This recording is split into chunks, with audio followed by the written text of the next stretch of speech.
英語聞き流しリスニング、英語テキストと MP3 音声ダウンロードはホームページからご利用いただけます。88thpp.com 88thpp.com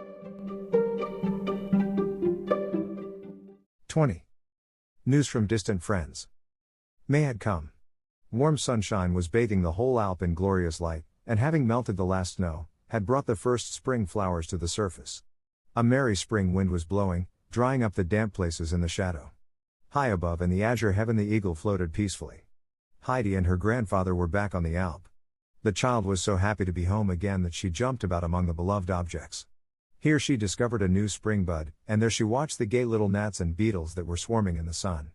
The grandfather was busy in his little shop, and a sound of hammering and sawing could be heard. Heidi had to go and see what the grandfather was making. There before the door stood a neat new chair, while the old man was busy making a second. "Oh, I know what they are for," said Heidi gaily. "You are making them for Clara and Grandmama." "Oh, but we need a third, or do you think that Miss Rottenmeier won't come, perhaps?" "I really don't know," said Grandfather, "but it is safer to have a chair for her, if she should come." Heidi, thoughtfully looking at the backless chairs, remarked, "Grandfather, I don't think she would sit down on those." "Then we must invite her to sit down on the beautiful green lounge of grass," quietly answered the old man. While Heidi was still wondering what the grandfather had meant, Peter arrived, whistling and calling. As usual, Heidi was soon surrounded by the goats, who also seemed happy to be back on the Alp. Peter, angrily pushing the goats aside, marched up to Heidi, thrusting a letter into her hand. "Did you get a letter for me on the pasture?" Heidi said, astonished. "No. Where did it come from?" "From my bag." The letter had been given to Peter the previous evening. Putting it in his lunch bag, the boy had forgotten it there till he opened the bag for his dinner. Heidi immediately recognized Clara's handwriting, and bounding over to her grandfather, exclaimed, "A letter has come from Clara. Wouldn't you like me to read it to you, grandfather?" Heidi immediately read to her two listeners, as follows: "Dear Heidi, we are all packed up and shall travel in 2 or 3 days. Papa is leaving, too, but not with us, for he has to go to Paris first. The dear doctor visits us now every day, and as soon as he opens the door, he calls, away to the Alp. For he can hardly wait for us to go. If you only knew how he enjoyed being with you last fall. He came nearly every day this winter to tell us all about you and the grandfather and the mountains and the flowers he saw. He said that it was so quiet in the pure, delicious air, away from towns and streets, that everybody has to get well there. He is much better himself since his visit, and seems younger and happier. Oh, how I look forward to it all. The doctor's advice is, that I shall go to Regatz first for about 6 weeks, then I can go to live in the village, and from there I shall come to see you every fine day. Grandmama, who is coming with me, is looking forward to the trip too. But just think, Miss Rottenmeier does not want to go. When Grandmama urges her, she always declines politely. I think Sebastian must have given her such a terrible description of the high rocks and fearful abysses, that she is afraid. I think he told her that it was not safe for anybody, and that only goats could climb such dreadful heights. She used to be so eager to go to Switzerland, but now neither Tinette nor she wants to take the risk. I can hardly wait to see you again. Goodbye, dear Heidi, with much love from Grandmama, I am your true friend, Clara." When Peter heard this, he swung his rod to right and left. Furiously driving the goats before him, he bounded down the hill. Heidi visited the grandmother next day, for she had to tell her the good news. Sitting up in her corner, the old woman was spinning as usual. Her face looked sad, for Peter had already announced the near visit of Heidi's friends, and she dreaded the result. After having poured out her full heart, Heidi looked at the old woman. "What is it, grandmother?" said the child. "Are you not glad?" "Oh yes, Heidi, I am glad, because you are happy. But, grandmother, you seem so anxious. Do you still think Miss Rottenmeier is coming?" "Oh no, it is nothing. Give me your hand, for I want to be sure that you are still here. I suppose it will be for the best, even if I shall not live to see the day." "Oh, but then I would not care about this coming," to the child. The grandmother had hardly slept all night for thinking of Clara's coming. Would they take Heidi away from her, now that she was well and strong? But for the sake of the child she resolved to be brave. "Heidi," she said, "please read me the song that begins with 'God will see to it.'" Heidi immediately did as she was told. She knew nearly all the grandmother's favorite hymns by now and always found them quickly. "That does me good, child," the old woman said. Already the expression of her face seemed happier and less troubled. "Please read it a few times over, child," she entreated. Thus evening came, and when Heidi wandered homewards, one twinkling star after another appeared in the sky. Heidi stood still every few minutes, looking up to the firmament in wonder. When she arrived home, her grandfather also was looking up to the stars, murmuring to himself, "What a wonderful month!" One day clearer than the other. The herbs will be fine and strong this year. The blossom month had passed, and June, with the long, long days, had come. Quantities of flowers were blooming everywhere, filling the air with perfume. The month was nearing its end, when one morning Heidi came running out of the hut, where she had already completed her duties. Suddenly she screamed so loud that the grandfather hurriedly came out to see what had happened. "Grandfather! Come here! Look, look!" A strange procession was winding up the Alm. First marched two men, carrying an open sedan chair with a young girl in it, wrapped up in many shawls. Then came a stately lady on horseback, who, talking with a young guide beside her, looked eagerly right and left. Then an empty rolling chair, carried by a young fellow, was followed by a porter who had so many covers, shawls and furs piled up on his basket that they towered high above his head. "They are coming! They are coming!" cried Heidi in her joy, and soon the party had arrived at the top. Great was the happiness of the children at seeing each other again. When Grandmama had descended from her horse, she tenderly greeted Heidi first, and then turned to the uncle, who had approached the group. The two met like two old friends, they had heard so much about each other. After the first words were exchanged, the grandmother exclaimed, "My dear uncle, what a wonderful residence you have! Who would have ever thought it? Kings could envy you here. Oh, how well my Heidi is looking, just like a little rose," she continued, drawing the child closely to her side and patting her cheeks. "What glory everywhere! Clara, what do you say to it all?" Clara, looking about her rapturously, cried, "Oh, how wonderful, how glorious!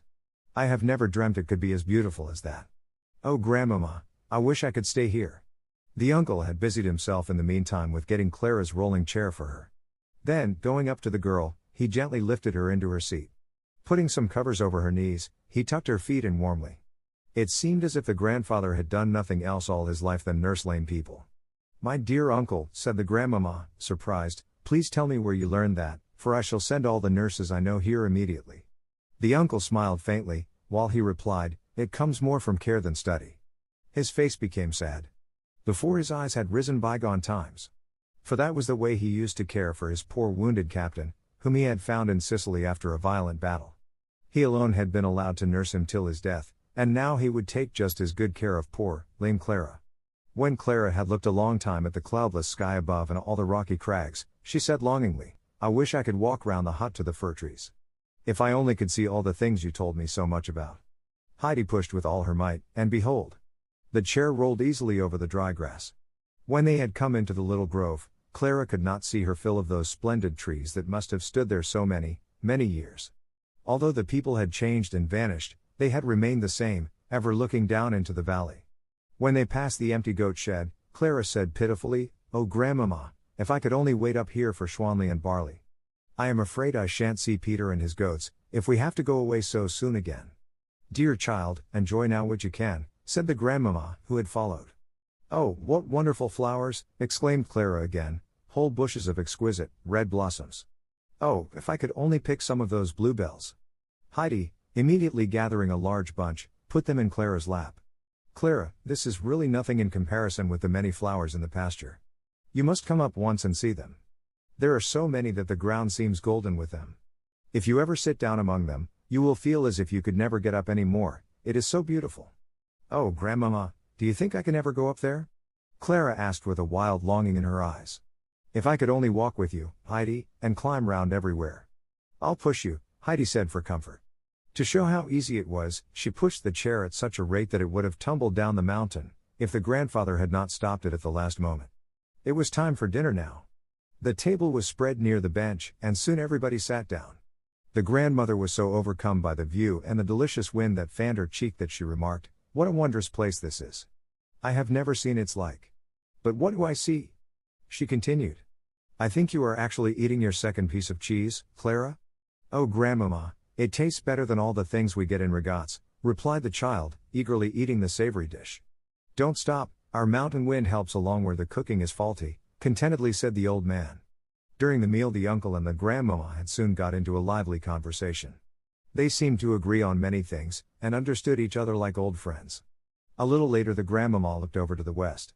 We must soon start, Clara, for the sun is already low. Our guides will be here shortly. Clara's face had become sad, and she entreated, "Oh, please let us stay here another hour or so. We haven't even seen the hut yet. I wish the day were twice as long." The grandmama assented to Clara's wish to go inside. When the rolling chair was found too broad for the door, the uncle quietly lifted Clara in his strong arms and carried her in. Grandmama was eagerly looking about her, glad to see everything so neat. Then going up the little ladder to the hayloft, she discovered Heidi's bed. "Is that your bed, Heidi? What a delicious perfume. It must be a healthy place to sleep," she said, looking out through the window. The grandfather, with Clara, was coming up, too, with Heidi following. Clara was perfectly entranced. What a lovely place to sleep. "Oh, Heidi, you can look right up to the sky from your bed. What a good smell. You can hear the fir trees roar here, can't you? Oh, I never saw a more delightful bedroom." The uncle, looking at the old lady, said, "Now, I have an idea that it would give Clara new strength to stay up here with us a little while. Of course, I only mean if you did not object. You have brought so many wraps that we can easily make a soft bed for Clara here. My dear lady, you can easily leave the care to me. I'll undertake it gladly." The children screamed for joy, and grandmama's face was beaming. "What a fine man you are!" she burst out. "I was just thinking myself that a stay here would strengthen the child, but then I thought of the care and trouble for you. And now you have offered to do it, as if it was nothing at all. How can I thank you enough, uncle?" After shaking hands many times, the two prepared Clara's bed, which, thanks to the old lady's precautions, was soon so soft that the hay could not be felt through it all. The uncle had carried his new patient back to her rolling chair, and there they found her sitting, with Heidi beside her. They were eagerly talking of their plans for the coming weeks. When they were told that Clara might stay for a month or so, their faces beamed more than ever. The guide, with the horse, and the carriers of the chair, now appeared, but the last two were not needed any more and could be sent away. When the grandmother got ready to leave, Clara called gaily to her, "Oh, grandmama, it won't be long, for you must often come and see us." While the uncle was leading the horse down the steep incline, the grandmama told him that she would go back to Regatz, for the Dorfli was too lonely for her. She also promised to come back from time to time. Before the grandfather had returned, Peter came racing down to the hut with all his goats. Seeing Heidi, they ran up to her in haste, and so Clara made the acquaintance of Schwanli and Barley and all the others. Peter, however, kept away, only sending furious looks at the two girls. When they bade him good night, he only ran away, beating the air with his stick. The end of the joyous day had come. The two children were both lying in their beds. "Oh, Heidi," Clara exclaimed, "I can see so many glittering stars, and I feel as if we were driving in a high carriage straight into the sky." "Yes, and do you know why the stars twinkle so merrily?" inquired Heidi. "No, but tell me." "Because they know that God in heaven looks after us mortals, and we never need to fear. See, they twinkle and show us how to be merry, too. But Clara, we must not forget to pray to God and ask Him to think of us and keep us safe." Sitting up in bed, they then said their evening prayer. As soon as Heidi lay down, she fell asleep. But Clara could not sleep quite yet, it was too wonderful to see the stars from her bed. In truth, she had never seen them before, because in Frankfurt all the blinds were always down long before the stars came out, and at night she had never been outside the house. She could hardly keep her eyes shut, and had to open them again and again to watch the twinkling, glistening stars, till her eyes closed at last and she saw two big, glittering stars in her dream. 21. Of further events on the ALP. The sun was just rising, and the Almuncle was watching how mountain and dale awoke to the new day, and the clouds above grew brighter.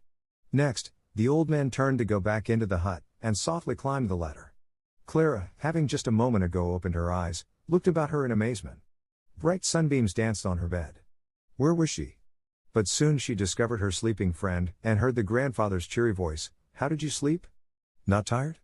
Clara, feeling fresh and rested, said that she had never slept better in all her life. Heidi was soon awake, too, and lost no time in coming down to join Clara, who was already sitting in the sun. A cool morning breeze fanned their cheeks, and the spicy fragrance from the fir trees filled their lungs with every breath. Clara had never experienced such well-being in all her life. She had never breathed such pure, cool morning air and never felt such warm, delicious sunshine on her feet and hands. It surpassed all her expectations. "Oh, Heidi, I wish I could always stay up here with you," she said. "Now you can see that everything is as beautiful as I told you," Heidi replied triumphantly. "Up on the Alp with grandfather is the loveliest spot in all the world. The grandfather was just coming out of the shed with 2 full bowls of steaming, snow-white milk.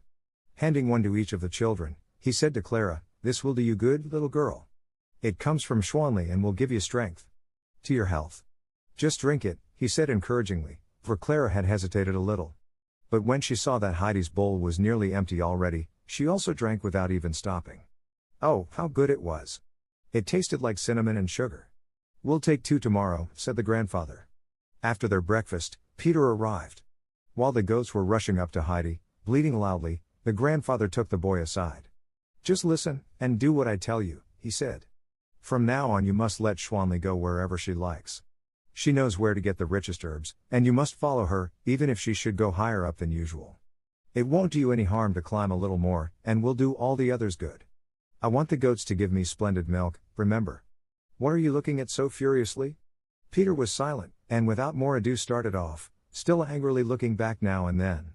As Heidi had followed a little way, Peter called to her, "You must come along, Heidi, Schwanli has to be followed everywhere." "No, but I can't," Heidi called back, "I won't be able to come as long as Clara is with me. Grandfather has promised, though, to let us come up with you once." With those words Heidi returned to Clara, while the goat herd was hurrying onward, angrily shaking his fists. The children had promised to write a letter to Grandmama every day, so they immediately started on their task.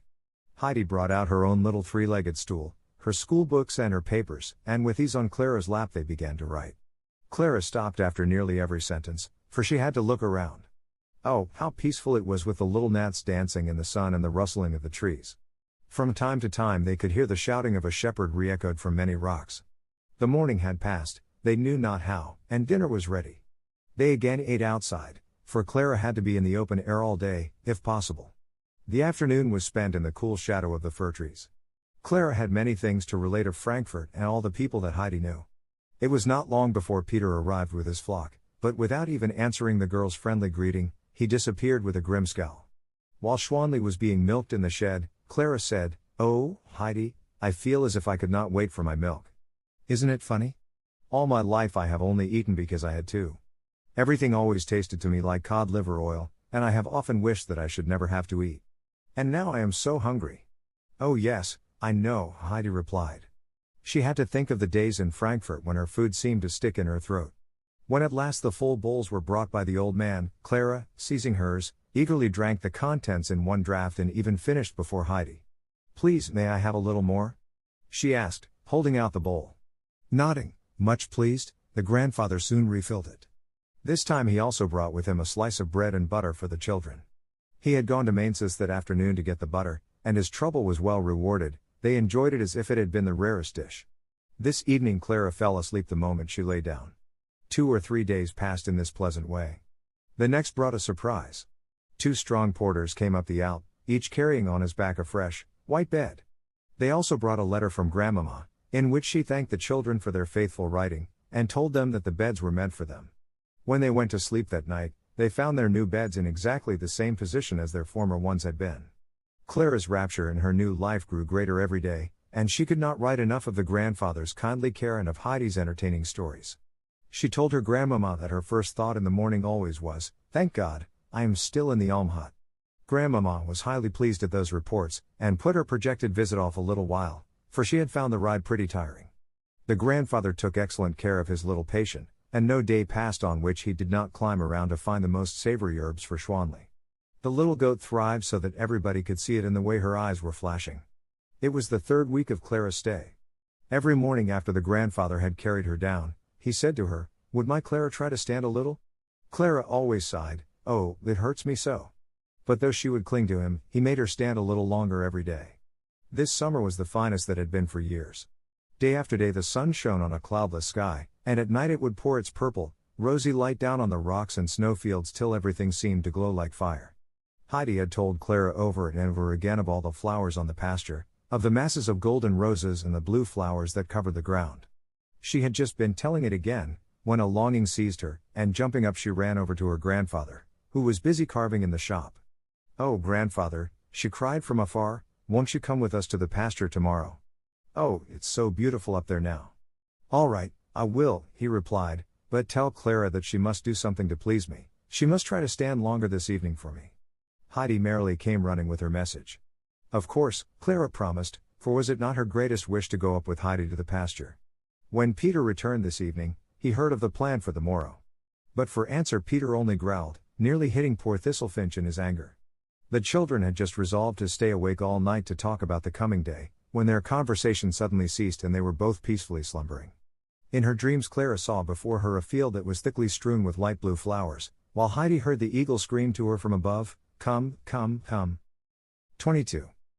Something unexpected happens. The next day dawned cloudless and fair. The grandfather was still with the children, when Peter came climbing up. His goats kept at a good distance from him, to evade the rod, which was striking right and left. The truth was that the boy was terribly embittered and angry by the changes that had come. When he passed the hut in the morning, Heidi was always busy with the strange child, and in the evening it was the same. All summer long Heidi had not been up with him a single time, it was too much. And today she was coming at last, but again in company with this hateful stranger. It was then that Peter noticed the rolling chair standing near the hut. After carefully glancing about him, he rushed at the hated object and pushed it down the incline. The chair fairly flew away and had soon disappeared. Peter's conscience smote him now, and he raced up the Alp, not daring to pause till he had reached a blackberry bush. There he could hide, when the uncle might appear. Looking down, he watched his fallen enemy tumbling downwards. Sometimes it was thrown high up into the air, to crash down again the next moment harder than ever. Pieces were falling from it right and left, and were blown about. Now the stranger would have to travel home and Heidi would be his again. But Peter had forgotten that a bad deed always brings a punishment. Heidi just now came out of the hut. The grandfather, with Clara, followed. Heidi at first stood still, and then, running right and left, she returned to the old man. "What does this mean? Have you ruled the chair away, Heidi?" he asked. "I am just looking for it everywhere, grandfather." "You said it was beside the shop door," said the child, still hunting for the missing object. A strong wind was blowing, which at this moment violently closed the shop door. "Grandfather, the wind has done it," exclaimed Heidi eagerly. "Oh dear! If it has rolled all the way down to the village, it will be too late to go today. It will take us a long time to fetch it. If it has rolled down there, we shall never get it any more, for it will be smashed to pieces," said the old man, looking down and measuring the distance from the corner of the hut. "I don't see how it happened," he remarked. "What a shame!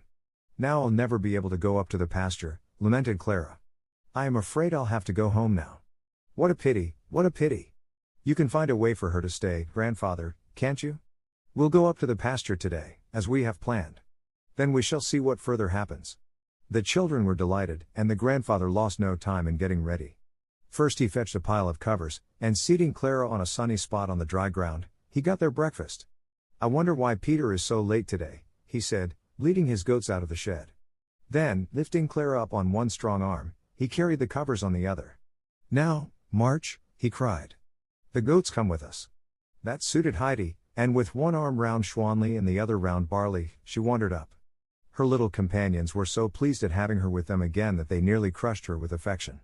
What was their astonishment when, arriving on top, they saw Peter already lying on the ground, with his peaceful flock about him. "What did you mean by going by us like that? I'll teach you," called the uncle to him. Peter was frightened, for he knew the voice. "Nobody was up yet," the boy retorted. "Have you seen the chair?" asked the uncle again. "Which?" Peter growled.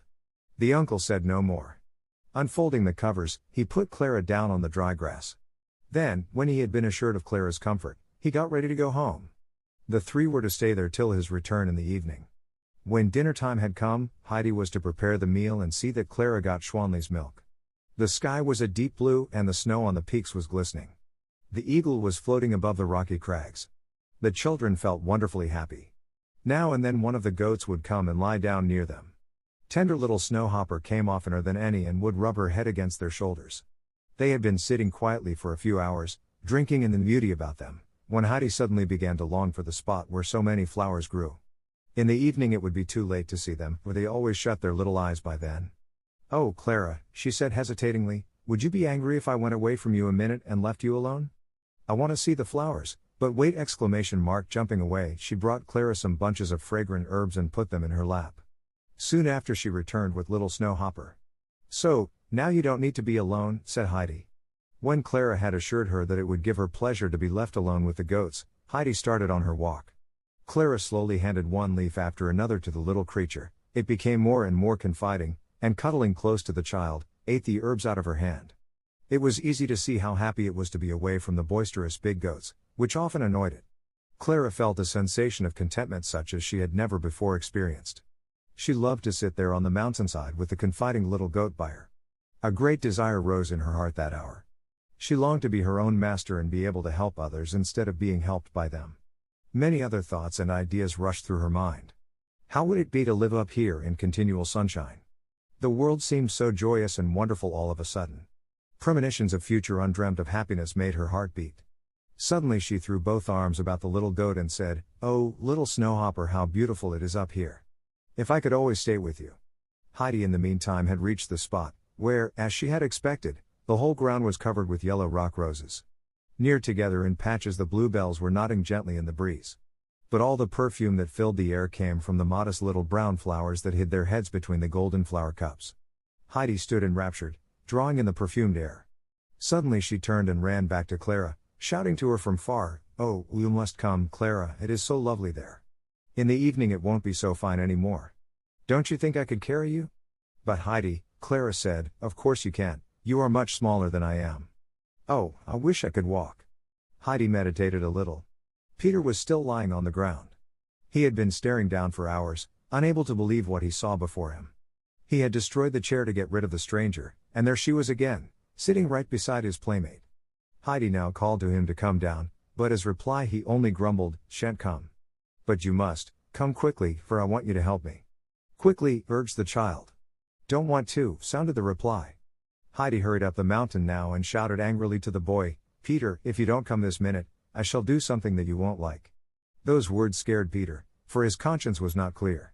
His deed had rejoiced him till this moment, when Heidi seemed to talk as if she knew it all. What if the grandfather should hear about it? Trembling with fear, Peter obeyed. "I shall only come if you promise not to do what you said," insisted the boy. No, I won't." "Don't be afraid," said Heidi compassionately, "just come along, it isn't so hard."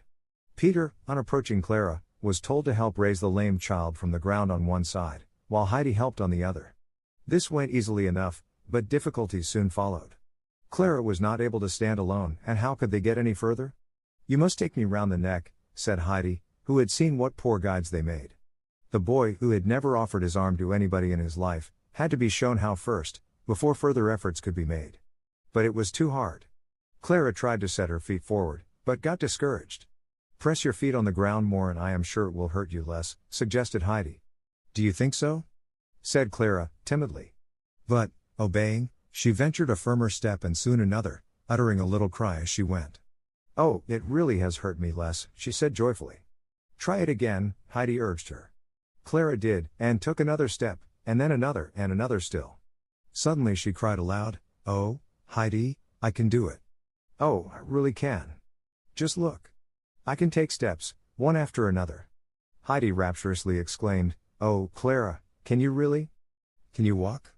Oh, can you take steps now? Oh, if only grandfather would come. Now you can walk, Clara, now you can walk," she kept on saying joyfully. Clara held on tight to the children, but with every new step she became more firm. "Now you can come up here every day," cried Heidi. "Now we can walk wherever we want to and you don't have to be pushed in a chair anymore. Now you'll be able to walk all your life. Oh, what joy!" Clara's greatest wish, to be able to be well like other people, had been fulfilled at last. It was not very far to the flowering field. Soon they reached it and sat down among the wealth of bloom. It was the first time that Clara had ever rested on the dry, warm earth. All about them the flowers nodded and exhaled their perfume. It was a scene of exquisite beauty. The two children could hardly grasp this happiness that had come to them. It filled their hearts brimming full and made them silent. Peter also lay motionless, for he had gone to sleep. Thus the hours flew, and the day was long past noon. Suddenly all the goats arrived, for they had been seeking the children. They did not like to graze in the flowers, and were glad when Peter awoke with their loud bleating. The poor boy was mightily bewildered, for he had dreamt that the rolling chair with the red cushion stood again before his eyes. On awaking, he had still seen the golden nails, but soon he discovered that they were nothing but flowers. Remembering his deed, he obeyed Heidi's instructions willingly. When they came back to their former place, Heidi lost no time in setting out the dinner. The bag was very full today, and Heidi hurried to fulfill her promise to Peter, who with bad conscience had understood her threat differently. She made 3 heaps of the good things, and when Clara and she were through, there was still a lot left for the boy. It was too bad that all this treat did not give him the usual satisfaction, for something seemed to stick in his throat. Soon after their belated dinner, the grandfather was seen climbing up the Alp. Heidi ran to meet him, confusedly telling him of the great event. The old man's face shone at this news. Going over to Clara, he said, "So you have risked it? Now we have one." Then picking her up, he put one arm around her waist, and the other one he stretched out as support, and with his help she marched more firmly than ever. Heidi jumped and bounded gaily by their side. In all this excitement the grandfather did not lose his judgment, and before long lifted Clara on his arm to carry her home. He knew that too much exertion would be dangerous, and rest was needed for the tired girl. Peter, arriving in the village late that day, saw a large disputing crowd. They were all standing about an interesting object, and everybody pushed and fought for a chance to get nearest. It was no other than the chair. "I saw it when they carried it up," Peter heard the baker say. "I bet it was worth at least 500 francs. I should just like to know how it has happened." "The wind might have blown it down," remarked Barbara, who was staring open-mouthed at the beautiful velvet cushions. "The uncle said so himself." "It is a good thing if nobody else has done it," continued the baker. "When the gentleman from Frankfurt hears what has happened, he'll surely find out all about it, and I should pity the culprit. I am glad I haven't been up on the elm for so long, else they might suspect me, as they would anybody who happened to be up there at the time." Many more opinions were uttered, but Peter had heard enough. He quietly slipped away and went home. What if they should find out he had done it? A policeman might arrive any time now and they might take him away to prison. Peter's hair stood up on end at this alarming thought. He was so troubled when he came home that he did not answer any questions and even refused his dish of potatoes. Hurriedly creeping into bed, he groaned. "I am sure Peter has eaten sorrel again, and that makes him groan so," said his mother. "You must give him a little more bread in the morning, Brigitte." "Take a piece of mine," said the compassionate grandmother. When Clara and Heidi were lying in their beds that night, glancing up at the shining stars, Heidi remarked, "Didn't you think today, Clara, that it is fortunate God does not always give us what we pray for fervently, because he knows of something better?" "What do you mean, Heidi?" asked Clara. "You see, when I was in Frankfurt I prayed and prayed to come home again, and when I couldn't, I thought he had forgotten me. But if I had gone away so soon you would never have come here and would never have got well." Clara, becoming thoughtful, said, "But, Heidi, then we could not pray for anything any more, because we would feel that he always knows of something better." "But, Clara, we must pray to God every day to show we don't forget that all gifts come from him. Grandmama has told me that God forgets us if we forget him.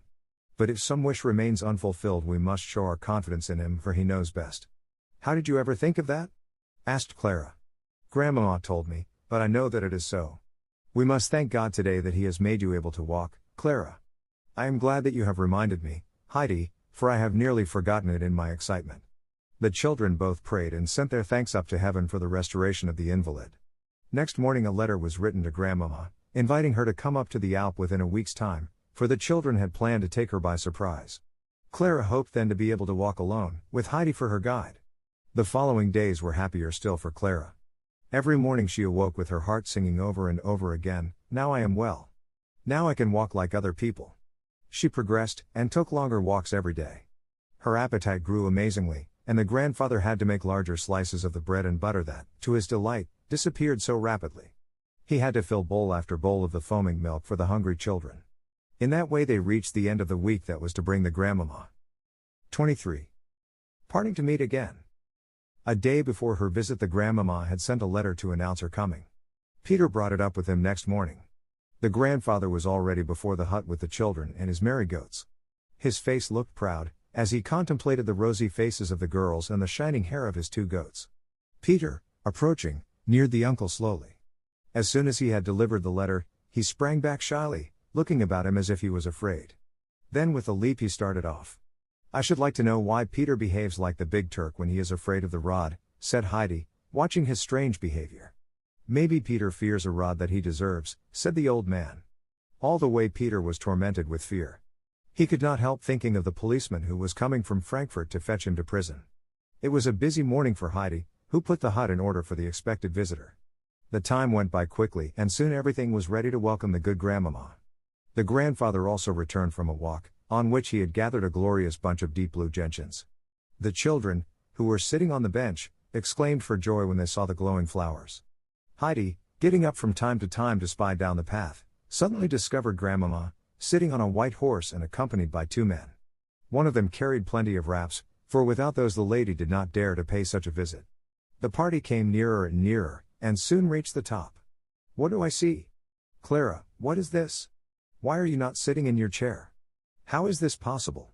cried the grandmamma in alarm, dismounting hastily. Before she had quite reached the children, she threw her arms up in great excitement. "Clara, is that really you? You have red, round cheeks, my child. I hardly know you any more." Grandmamma was going to rush at her grandchild, when Heidi slipped from the bench, and Clara, taking her arm, they quietly took a little walk. The grandmamma was rooted to the spot from fear. What was this? Upright and firm, Clara walked beside her friend. When they came back, their rosy faces beamed. Rushing toward the children, the grandmother hugged them over and over again. Looking over to the bench, she beheld the uncle, who sat there smiling.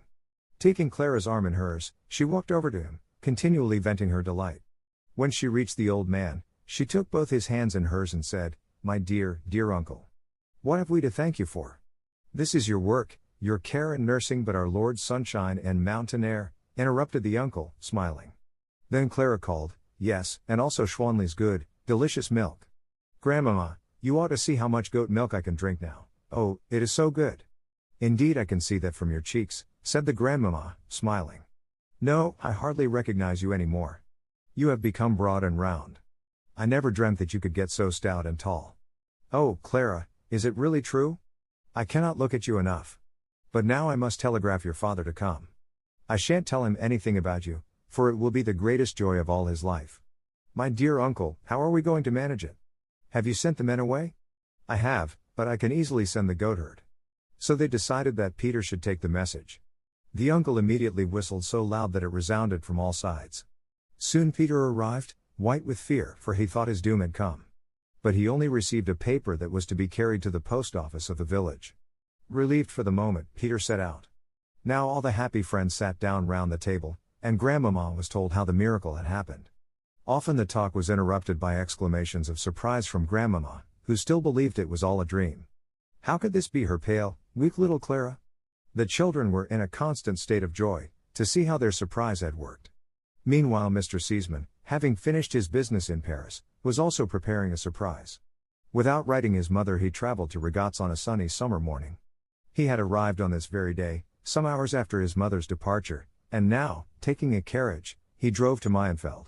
The long ascent to the Alp from there seemed very weary and far to the traveler. When would he reach the goatherd's hut? There were many little roads branching off in several directions, and sometimes Mr. Seesman doubted if he had taken the right path.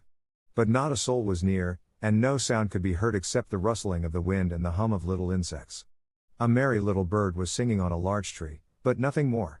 Standing still and cooling his brow, he saw a boy running down the hill at topmost speed. Mr. Seesman called to him, but with no success, for the boy kept at a shy distance. "Now, my boy, can't you tell me if I am on the right path to the hut where Heidi lives and the people from Frankfurt are staying?" A dull sound of terror was the only reply. Peter shot off and rushed head over heels down the mountainside, turning wild somersaults on his perilous way. His course resembled the course his enemy had taken some days ago. "What a funny, bashful mountaineer," Mr. Seesman remarked to himself, thinking that the appearance of a stranger had upset this simple son of the Alps. After watching the downward course of the boy a little while, he soon proceeded on his way. In spite of the greatest effort, Peter could not stop himself, and kept rolling on. But his fright and terror were still more terrible than his bumps and blows. This stranger was the policeman, that was a certain fact. At last, being thrown against a bush, he clutched it wildly. "Good, here's another one." A voice near Peter said. "I wonder who is going to be pushed down tomorrow, looking like a half-open potato bag?" The village baker was making fun of him. For a little rest after his weary work, he had quietly watched the boy. Peter regained his feet and slunk away. How did the baker know the chair had been pushed? He longed to go home to bed and hide, for there alone he felt safe. But he had to go up to the goats, and the uncle had clearly told him to come back as quickly as he could. Groaning, he limped away up to the Alp. How could he run now, with his fear and all his poor, sore limbs? Mr. Seesman had reached the hut soon after meeting Peter, and felt reassured. Climbing further, with renewed courage, he at last saw his goal before him, but not without long and weary exertion. He saw the alm hut above him, and the swaying fir trees. Mr. Seaman eagerly hurried to encounter his beloved child. They had seen him long ago from the hut, and a treat was prepared for him that he never suspected. As he made the last steps, he saw two forms coming towards him.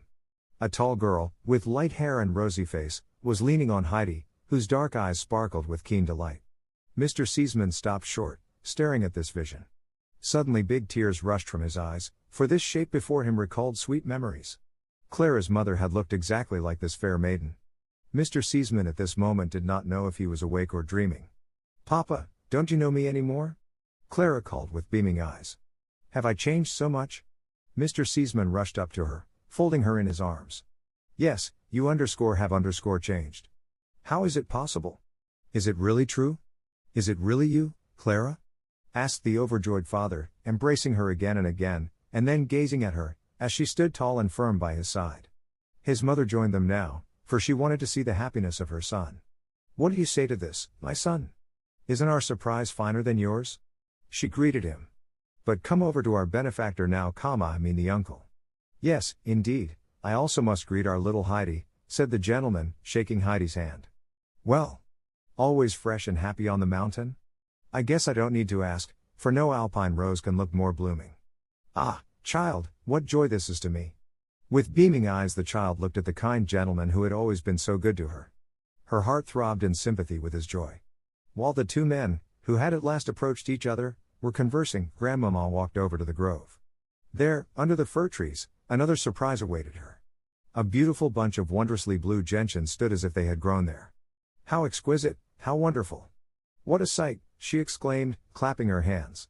"Heidi, come here. Have you brought me those? Oh, they are beautiful." The children had joined her, Heidi assuring her that it was another person's deed.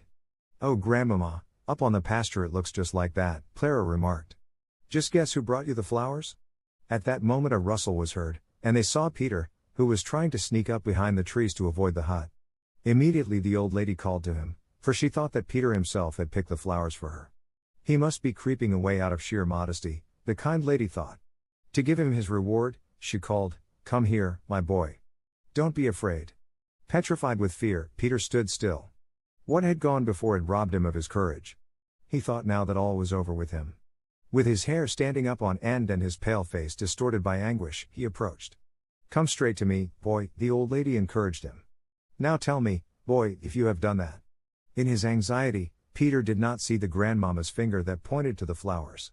He only saw the uncle standing near the hut, looking at him penetratingly, and beside him the policeman, the greatest horror for him in the world. Trembling in every limb, Peter answered, "Yes." "Well, but what are you so frightened about?" Because it is broken and can never be mended again," Peter said, his knees tottering under him. The grandmama now walked over to the hut. "My dear uncle," she asked kindly, "is this poor lad out of his mind?" "Not at all," was the reply, "only the boy was the wind which blew away the wheelchair. He is expecting the punishment he well deserves." Grandmama was very much surprised, for she vowed that Peter looked far from wicked. Why should he have destroyed the chair? The uncle told her that he had noticed many signs of anger in the boy since Clara's advent on the Alp. He assured her that he had suspected the boy from the beginning. "My dear uncle," the old lady said with animation, "we must not punish him further. We must be just. It was very hard on him when Clara robbed him of Heidi, who was his greatest treasure. When he had to sit alone day after day, it roused him to a passion which drove him to this wicked deed. It was rather foolish, but we all get so when we get angry." The lady walked over to the boy again, who was still quivering with fear. Sitting down on the bench, she began, "Come, Peter, I'll tell you something. Stop trembling and listen. You pushed the chair down, to destroy it. You knew very well that it was wicked and deserved punishment. You tried very hard to conceal it, did you not? But if somebody thinks that nobody knows about a wicked deed, he is wrong. God always knows it. As soon as he finds that a man is trying to conceal an evil he has done, he wakens a little watchman in his heart, who keeps on pricking the person with a thorn till all his rest is gone. He keeps on calling to the evildoer, 'Now you'll be found out. Now your punishment is near!' ! His joy has flown, for fear and terror take its place. Have you not just had such an experience, Peter?" Peter nodded, all contrite. He certainly had experienced this. "You have made a mistake," the grandmama continued, "by thinking that you would hurt Clara by destroying her chair. It has so happened that what you have done has been the greatest good for her. She would probably never have tried to walk, if her chair had been there. If she should stay here, she might even go up to the pasture every single day. Do you see, Peter? God can turn a misdeed to the good of the injured person and bring trouble on the offender. Have you understood me, Peter? Remember the little watchman when you long to do a wicked deed again. Will you do that? Yes, I shall, Peter replied, still fearing the policeman, who had not left yet. So now that matter is all settled, said the old lady in conclusion. Now tell me if you have a wish, my boy, for I am going to give you something by which to remember your friends from Frankfurt. What is it? What would you like to have? Peter, lifting his head, stared at the grandmamma with round, astonished eyes. He was confused by this sudden change of prospect. Being again urged to utter a wish, he saw at last that he was saved from the power of the terrible man. He felt as if the most crushing load had fallen off him. He knew now that it was better to confess at once, when something had gone wrong, so he said, I have also lost the paper. Reflecting a while, the grandmamma understood and said, That is right. Always confess what is wrong, then it can be settled. And now, what would you like to have? So Peter could choose everything in the world he wished. His brain got dizzy. He saw before him all the wonderful things in the fair in Mayenfeld. He had often stood there for hours, looking at the pretty red whistles and the little knives. Unfortunately, Peter had never possessed more than half what those objects cost. He stood thinking, not able to decide, when a bright thought struck him. 10 pennies, said Peter with decision. That certainly is not too much, the old lady said with a smile, taking out of her pocket a big, round thaler, on top of which she laid 20 pennies. Now I'll explain this to you. Here you have as many times 10 pennies as there are weeks in the year. You'll be able to spend one every Sunday through the year. All my life? Peter asked quite innocently. The grandmamma began to laugh so heartily at this that the two men came over to join her. Laughingly she said, You shall have it, my boy, I will put it in my will and then you will do the same, my son. Listen. Peter the goatherd shall have a 10-penny piece weekly as long as he lives. Mr. Seaman nodded. Peter, looking at his gift, said solemnly, God be thanked. Jumping and bounding, he ran away. His heart was so light that he felt he could fly. A little later the whole party sat round the table holding a merry feast. After dinner, Clara, who was lively as never before, said to her father, Oh, Papa, if you only knew all the things grandfather did for me. It would take many days to tell you, I shall never forget them all my life. Oh, if we could please him only half as much as what he did for me. It is my greatest wish, too, dear child, said her father, I have been trying to think of something all the time. We have to show our gratitude in some way. Accordingly Mr. Seaman walked over to the old man, and began, My dear friend, may I say one word to you? I am sure you believe me when I tell you that I have not known any real joy for years. What was my wealth to me when I could not cure my child and make her happy? With the help of the Lord you have made her well. You have given her a new life. Please tell me how to show my gratitude to you. I know I shall never be able to repay you, but what is in my power I shall do. Have you any request to make? Please let me know. The uncle had listened quietly and had looked at the happy father. Mr. Seaman, you can be sure that I also am repaid by the great joy I experience at the recovery of Clara, said the uncle firmly. I thank you for your kind offer, Mr. Seaman. As long as I live I have enough for me and the child. But I have one wish. If this could be fulfilled, my life would be free of care. Speak, my dear friend, urged Clara's father. I am old, continued the uncle, and shall not live many years. When I die I cannot leave Heidi anything. The child has no relations except one, who even might try to take advantage of her if she could. If you would give me the assurance, Mr. Seaman, that Heidi will never be obliged to go into the world and earn her bread, you would amply repay me for what I was able to do for you and Clara. My dear friend, there is no question of that, began Mr. Seaman, the child belongs to us. I promise at once that we shall look after her so that there will not be any need of her ever earning her bread. We all know that she is not fashioned for a life among strangers. Nevertheless, she has made some true friends, and one of them will be here very shortly. Dr. Klassen is just now completing his last business in Frankfurt. He intends to take your advice and live here. He has never felt so happy as with you and Heidi. The child will have 2 protectors near her, and I hope with God's will, that they may be spared a long, long time. And may it be God's will. Added the grandmamma, who with Heidi had joined them, shaking the uncle tenderly by the hand. Putting her arms around the child, she said, Heidi, I want to know if you also have a wish? Yes indeed, I have, said Heidi, pleased. Tell me what it is, child. I should like to have my bed from Frankfurt with the 3 high pillows and the thick, warm cover. Then grandmother will be able to keep warm and won't have to wear her shawl in bed. Oh, I'll be so happy when she won't have to lie with her head lower than her heels, hardly able to breathe. Heidi had said all this in one breath, she was so eager. Oh dear, I had nearly forgotten what I meant to do. I am so glad you have reminded me, Heidi. If God sends us happiness, we must think of those who have many privations. I shall telegraph immediately for the bed, and if Miss Rottenmeier sends it off at once, it can be here in 2 days. I hope the poor blind grandmother will sleep better when it comes. Heidi, in her happiness, could hardly wait to bring the old woman the good news. Soon it was resolved that everybody should visit the grandmother, who had been left alone so long. Before starting, however, Mr. Seesman revealed his plans. He proposed to travel through Switzerland with his mother and Clara. He would spend the night in the village, so as to fetch Clara from the Alm next morning for the journey. From there they would go first to Regatz and then further. The telegram was to be mailed that night. Clara's feelings were divided, for she was sorry to leave the Alp, but the prospect of the trip delighted her. When everything was settled, they all went down, the uncle carrying Clara, who could not have risked the lengthy walk. All the way down Heidi told the old lady of her friends in the hut, the cold they had to bear in winter and the little food they had. Brigitte was just hanging up Peter's shirt to dry, when the whole company arrived. Rushing into the house, she called to her mother, "Now they are all going away. Uncle is going, too, carrying the lame child." "Oh, must it really be?" sighed the grandmother. "Have you seen whether they took Heidi away? Oh, if she only could give me her hand once more. Oh, I long to hear her voice once more." The same moment the door was flung open and Heidi held her tight. "Grandmother, just think. My bed with the 3 pillows and the thick cover is coming from Frankfurt. Grandmama has said that it will be here in 2 days. Heidi thought that grandmother would be beside herself with joy, but the old woman, smiling sadly, said, "Oh, what a good lady she must be. I know I ought to be glad she is taking you with her, Heidi, but I don't think I shall survive it long." But nobody has said so, the grandmama, who had overheard those words, said kindly. Pressing the old woman's hand, she continued, "It is out of the question. Heidi will stay with you and make you happy. To see Heidi again, we will come up every year to the Alm, for we have many reasons to thank the Lord there." Immediately the face of the grandmother lighted up, and she cried tears of joy. "Oh, what wonderful things God is doing for me," said the grandmother, deeply touched.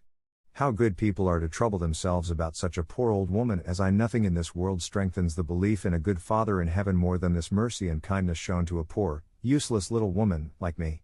"My dear grandmother," said Mrs. Seesman, "before God in heaven we are all equally miserable and poor. Woe to us, if he should forget us! But now we must say goodbye. Next year we shall come to see you just as soon as we come up the Alp. We shall never forget you." With that, Mrs. Seesman shook her hand. It was some time before she was allowed to leave, however, because the grandmother thanked her over and over again, and invoked all heaven's blessings on her and her house. Mr. Seesman and his mother went on down, while Clara was carried up to spend her last night in the hut. Next morning, Clara shed hot tears at parting from the beloved place, where such gladness had been hers. Heidi consoled her with plans for the coming summer, that was to be even more happy than this one had been. Mr. Seesman then arrived, and a few last parting words were exchanged. Clara, half crying, suddenly said, "Please give my love to Peter and the goats, Heidi. Please greet Schwanli especially for me, for she has helped a great deal in making me well." "What could I give her?" "You can send her salt, Clara. You know how fond she is of that," advised little Heidi. "Oh, I will surely do that," Clara assented. "I'll send her 100 pounds of salt as a remembrance from me." It was time to go now, and Clara was able to ride proudly beside her father. Standing on the edge of the slope, Heidi waved her hand, her eyes following Clara till she had disappeared. The bed has arrived. Grandmother sleeps so well every night now, that before long she will be stronger than ever. Grandmama has not forgotten the cold winter on the Alp and has sent a great many warm covers and shawls to the goatherd's hut. Grandmother can wrap herself up now and will not have to sit shivering in a corner. In the village a large building is in progress. The doctor has arrived and is living at present in his old quarters. He has taken the uncle's advice and has bought the old ruins that sheltered Heidi and her grandfather the winter before. He is rebuilding for himself the portion with the fine apartment already mentioned. The other side is being prepared for Heidi and her grandfather. The doctor knows that his friend is an independent man and likes to have his own dwelling. Warli and Schwanli, of course, are not forgotten. They will spend the winter in a good solid stable that is being built for them. The doctor and the Alm uncle become better friends every day. When they overlook the progress of the building, they generally come to speak of Heidi. They both look forward to the time when they will be able to move into the house with their merry charge. They have agreed to share together the pleasure and responsibility that Heidi brings them. The uncle's heart is filled with gratitude too deep for any words when the doctor tells him that he will make ample provision for the child. Now her grandfather's heart is free of care, for if he is called away, another father will take care of Heidi and love her in his stead. At the moment when our story closes, Heidi and Peter are sitting in grandmother's hut. The little girl has so many interesting things to relate and Peter is trying so hard not to miss anything, that in their eagerness they are not aware that they are near the happy grandmother's chair. All summer long they have hardly met, and very many wonderful things have happened. They are all glad at being together again, and it is hard to tell who is the happiest of the group. I think Brigitte's face is more radiant than any, for Heidi has just told her the story of the perpetual 10-penny piece. Finally the grandmother says, "Heidi, please read me a song of thanksgiving and praise. I feel that I must praise and thank the Lord for the blessings He has brought to us all." The end.